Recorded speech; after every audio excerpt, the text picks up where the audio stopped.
Hi, my name is Alexandra Hudson, and with Civic Renaissance, a community dedicated to beauty, goodness, and truth, and the wisdom of the past. And we are here in Nashville at the only replica of the ancient Athenian Acropolis in the world, and it's almost a near replica. And being here causes us to reflect on a number of interesting things. First of all, the Acropolis represents this ideal in ancient Greece of scholē, this unstructured leisure time that all Greek male Athenians had to basically cultivate their minds and become the best that they could be and have become well-rounded citizens, proficient in geometry, rhetoric, philosophy. It's this time that they were all enabled to have at Plato's Academy or Aristotle's Lyceum in ancient Athens that led to this high watermark of human achievement and ingenuity in history, this concept of scholē. What's interesting though is why was this scholē made possible, this unstructured time?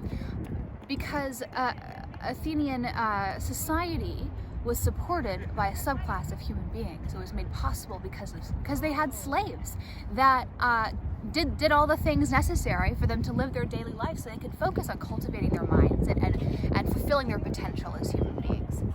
And it's interesting for us to think about that today.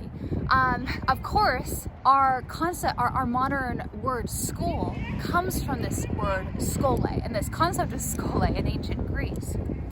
What does that mean for us today?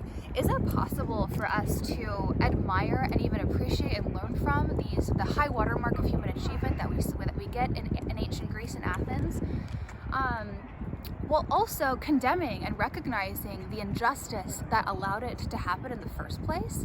And what might a redemption of this concept of scholē, this leisure time and cultivating the fullness of our humanity, what could that look like today in our own moment, where we're in an era of history where we recognize and condemn the evils and injustice of slavery, and it's a beautiful thing. We have the internet, and we all can read, and we're wealthier and we have more unstructured leisure time than any other society in human history.